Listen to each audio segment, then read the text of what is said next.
as I reported last week, right now, at this moment in time, he is ahead in the competition. I would love to have that. I'm not there yet, so I can't say that. We've been on the field 3 practices. Shedeur basically would have to come from behind and overtake him. What I've seen after 3 days, okay, that gives us a little bit of a 40,000-foot view of where we're at. Shedeur will get plenty of reps, I would think. It's always changing. You have to get your starter ready to play. You just have to. You've got to start to target towards who's going to start opening day. And now that can still change. Whoever wins the job is the quarterback that they feel can best get them some victories. This is not about development. I can promise you that. We're in the development business and the winning business. And anything that gets in the way of those two things have to be confronted and eliminated. I've watched enough of these to know how this goes. What I've learned over the years in coaching is your job is to let it play itself out. These people around Cleveland might still be debating it on radio shows and press rooms and probably over overpriced coffee. But inside the building, that conversation is already over. Jimmy Haslam did not just sign off on this decision and quietly walk away like a guy approving a parking permit. No, Jimmy Haslam put his fingerprints all over it. He didn't just approve it, he backed it like a man who knows exactly what's coming next. And right now, inside the Cleveland Browns facility, something very different is happening. Something that has league sources talking, assistants whispering, and a few local reporters staring at locked practice doors like somebody forgot to give them the Wi-Fi password. Because for the first time in a long time, Cleveland has gone quiet on the outside. Haslam are removing Browns reporters and insiders access to the team due to a lot of the negativity and lies that they have been spewing, and particularly about, Shedeur Sanders and things like that. And a lot of these dangerous on the inside. The media locked out. The noise shut down. The distractions gone.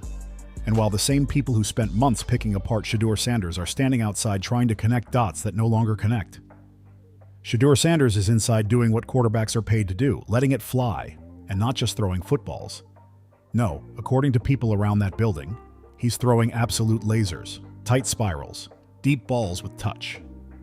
Timing routes that hit receivers so perfectly it almost looks disrespectful to the defense. One coach reportedly watched a throw and just shook his head. Not because it was bad, because it was ridiculous. That's where this story begins. This is the story of how one owner, one coach, and one quarterback finally looked around and said, enough is enough. Enough of the headlines.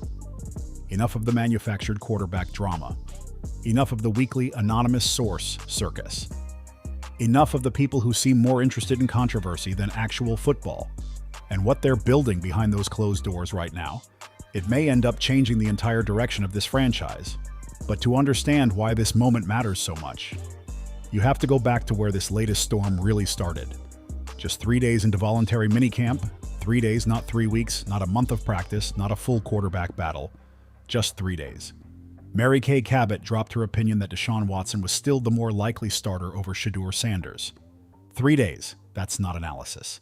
That's microwave football coverage. That's walking into a steakhouse, taking one sniff, and announcing dessert before the menu even opens. We're back off for 3 weeks, but it's always changing based on what you see. I don't have a history with any of our players. I know where this is heading. And the crazy part? It wasn't framed as a possibility. It wasn't let's wait and see. It wasn't early observations. No, it came with confidence, conviction, finality, as if the story had already been written before the competition even had a chance to breathe. And inside a locker room, players hear that stuff, coaches hear that stuff, quarterbacks definitely hear that stuff, because in the NFL, even when nobody says they're listening, trust me, everybody's listening. That's when Todd Monken made his move, and Todd Monken didn't come out with the usual coach script either. No, we like our guys. No, everybody's competing. No, we'll evaluate the tape. You know the lines. We've all heard them so many times they practically come with subtitles. Instead, he went on a podcast and addressed the quarterback situation head-on. Direct, clear, no dodging, no smoke, no politics. He made it crystal clear that nobody had already won the job. Nobody was being gifted anything. The competition would be real, the evaluation would be honest, and the final decision would come after real reps, real film, and real football. That message alone turned heads. But what he did next, that changed everything. He shut the doors. Practice access? Gone. Reporters hanging on the sidelines? Gone. Cameras zooming in every time a quarterback missed one throw, gone. Suddenly, no notebooks, no microphones, no outside noise, just football. And here's the part that really made people pay attention. Something's missing with this kid. This kid talks. He runs his mouth like I could be a starting quarterback with his arms crossed like this. Get your ass in the front row and study and do all that. If I know, the whole league knows. Quit being an embarrassment that way. You got the talent to be the quarterback. You should be. You should be embarrassed that you're not the quarterback. Jimmy Haslam didn't step in and reverse it. Jimmy Haslam backed it completely. That's not a small detail. That's ownership sending a message. That's ownership saying, we know what we're doing. Let us work. And in the NFL, when ownership, coaching, and the quarterback room all start moving in the same direction, that's when things get real fast. Now the team is heading into the next stretch of preparation, and as Munkin himself basically made clear, everything can change based on what shows up on film. Not reputation, not contracts, not headlines. Film. And that matters. Because if you really want to understand why people inside that building seem so protective of Shedeur Sanders right now, you have to understand what he walked into last season. Because honestly, into it, man, this new regime in Cleveland is not playing games. If you was on Funny Business with Shedeur last season as a insider reporter, they are cutting you. It was wild. The Browns used the 5th overall pick on him. 5th overall, that's franchise quarterback territory. That's you better be the future territory. That's everybody in the building suddenly learns your name territory. And then what happened? They gave him 0 first-team reps in training camp. 0. Not a few. Not we're easing him in. Not we're monitoring workload. 0. And somehow, almost nobody made noise about it. No screaming headlines. No endless debate segments. No sports radio outrage. No reporters demanding answers. Funny how that works, isn't it? When it fits the narrative, silence becomes very convenient. Nobody asked why the 5th overall pick was standing there watching. Nobody asked why a player drafted to help shape the future wasn't being given the same opportunities as everyone else. Nobody wanted that story, because that story didn't create the kind of drama they wanted. So instead, the attention shifted. And just like that, the target became Shedeur Sanders himself. That's when this stopped being about quarterback reps and started becoming something much bigger. And if you thought the pressure on Shedeur Sanders was only coming from inside the building, not even close. Because once the local noise started, the national media jumped in like they had been waiting for an invitation. Suddenly, every sports panel had an opinion. Every podcast had a source. Every talking head with a blazer, a coffee mug, and a dramatic pause somehow became an expert on Shedeur Sanders' future in Cleveland. Productive because he's got a sore arm. Okay, so you're using that as a negative against the kid? I don't understand. Jesus, God, would you give him a chance? Well, My God, here's the because his thing. arm's sore? Yeah. What, that's a negative? That the kid's got a sore arm? Yes. Because he's working too hard? The hell out. And here's the funny part. A lot of these people weren't even watching the practices they were talking about. They hadn't seen the reps. They hadn't watched the footwork. They hadn't studied the timing routes. Some of them probably couldn't tell you what receiver he was even throwing to, but that didn't stop them from sitting behind those studio desks with full confidence, looking into the camera like they had cracked the Da Vinci Code of quarterback development. And what did they say? Shedeur's a problem. He's not earning it. He's becoming a distraction. He's not doing enough. Really? Based on what exactly? A handful of clips? A few whispers? A segment squeezed between basketball highlights and fantasy football ads? Come on now. Because what almost nobody wanted to talk about was the obvious part, the part that actually mattered. How does a player drafted 5th overall, not get the same developmental opportunities that nearly every franchise quarterback in the league gets from day one? That's not a small question. That's the whole question. But instead of asking that, many of those analysts took the easy road. And in sports media, the easy road usually has one thing waiting at the end of it. Clicks, views, engagement, the hot take. Because the truth doesn't always trend. The truth doesn't always get clipped and posted with dramatic music under it. The truth doesn't always go viral. So what did some of them do? They skipped the truth and sold the controversy instead. And that's where things really started getting ugly, because the focus stopped being about development and started becoming personal. Then came Tony Grossi. And honestly, that's when a lot of fans started raising their eyebrows. Because when Shedeur mentioned dealing with arm soreness, something that literally happens to quarterbacks at every level of football, Grossi didn't treat it like a football story. He treated it like an opportunity. Instead of saying, okay, maybe the workload, the adjustments, the mechanics, the timing, maybe all of that plays a role. Care if the team will admit that or not. But this goes on the negative side of the ledger for Shedeur Sanders in terms of winning the quarterback competition right now. Nope. He went on air and questioned the kid's toughness, questioned his commitment, questioned whether he had earned the right to even mention being sore. Think about that for a second. A quarterback isn't given consistent reps. His routine gets broken. His body reacts the way any athlete's body would react under changing workload. And somehow, the athlete becomes the villain? That logic doesn't just fall apart, it tackles itself. And the wildest part? Not one person in that circle stopped and said, wait a second, maybe we're looking at this backwards. Not one, no pushback, no pause, no accountability.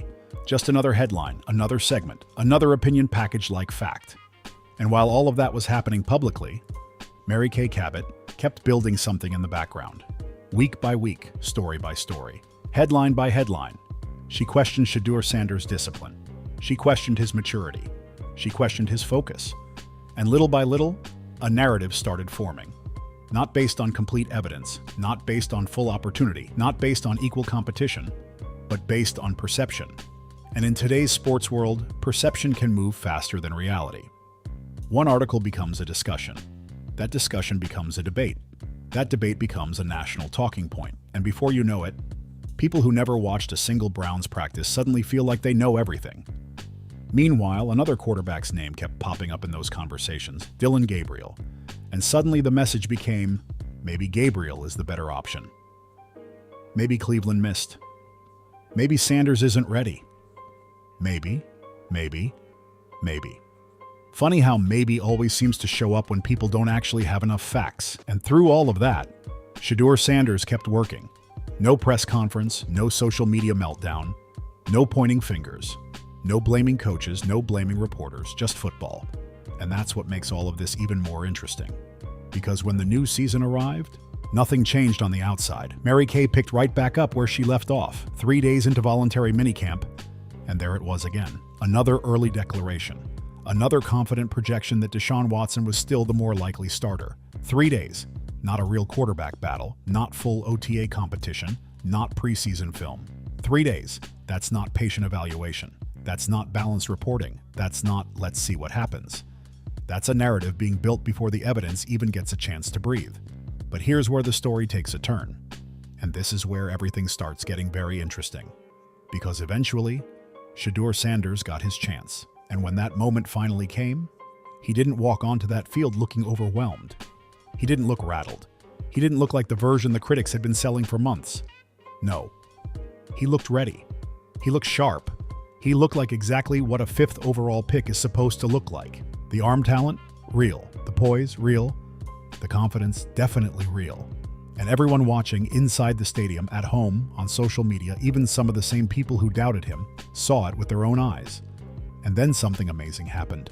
The same voices that questioned him started changing their tune. And this is where the whole story starts looking real funny. Because remember Tony Grossi? The same guy who questioned Shedeur Sanders' toughness. The same guy who went on air and turned arm soreness into some kind of character flaw. The same guy who acted like a quarterback mentioning normal physical fatigue was somehow front-page drama. Yeah, that Tony Grossi. Well, guess what happened next? Suddenly, he changed his tune. Not quietly either. Not with some careful, well, after further evaluation, but type of cleanup. No, he came right out and publicly said Shedeur Sanders was better than Dillon Gabriel. And then took it a step further by saying Sanders should be the starting quarterback for the Cleveland Browns. Wait, what? So the same player you questioned, mocked, doubted, suddenly became QB1 material? That's a pretty fast turnaround. That's not a pivot. That's a full U-turn with the blinker still on. And then came Mary Kay Cabot. And if you've been following this story, you already know why fans noticed this one immediately. Because this is the same reporter who questioned Shedeur Sanders' discipline. The same reporter who questioned his maturity. The same reporter who spent week after week pushing the idea that Dillon Gabriel might be the safer option. And then, almost overnight, the headlines changed. Now suddenly Shedeur Sanders was a baller. Now suddenly he was a natural leader. Now suddenly he had elite confidence. Now suddenly his arm talent was special. Really? Now we're here? 1 minute he's being framed like a problem? And the next minute, he's being described like the future of the franchise. That's not just a narrative shift, that's a total rewrite. And what made fans even more frustrated? No apology, no accountability, no maybe we got ahead of ourselves, no perhaps the early evaluations were unfair, nothing. Just a clean pivot. Like the old takes never happened. Like nobody would notice, like fans don't remember. Spoiler alert, Browns fans remember everything, especially when it comes to quarterbacks. They remember draft nights, they remember preseason hype, they remember every "this guy might be the answer" speech they've heard over the last 20 years. So when these sudden reversals started happening, fans noticed immediately. And apparently, so did the people inside the building. Because what Jimmy Haslam and Todd Monken seem to understand now is simple. They are not letting that circus happen again. Not this time, not with this quarterback, not with this locker room.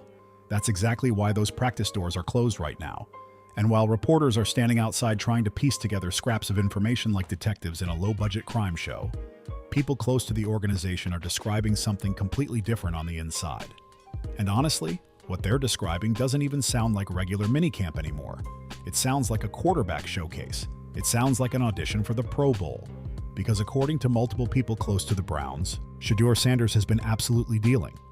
We're talking throws that make position coaches stop mid-sentence. We're talking passes that make receivers turn around early because they already know the ball is going to hit them right in the hands. We're talking staff members looking at each other like, okay, did you just see that? Every day, every practice, every session. And it's not just one type of throw either. That's what's catching everyone's attention. The velocity, it's there. The touch, it's there. The timing, sharp. The anticipation, elite looking. The back shoulder fades, beautiful. The deep balls, dropped in like he's placing room service at a 5-star hotel. Seriously, defenders might need GPS at this point. And the biggest thing, consistency. Because anyone can make one flashy throw. Anybody can have one highlight clip. That's easy. What gets coaches excited is when it keeps happening. Again, and again, and again. That's what sources around the building are talking about. That's why people are buzzing. And here's where things get even more interesting. Some people inside that building are quietly saying that the placement, timing, and confidence they're seeing from Shedeur Sanders right now is among the best quarterback work they've seen there in years. That's a massive statement, especially in a building where Deshaun Watson has taken snaps, and nobody's saying that lightly. Then came the biggest confirmation of all, Todd Monken himself. And Monken didn't give some vague coach answer either. He didn't say he's improving. He didn't say we like what we're seeing. He didn't say he's competing. No, he got specific.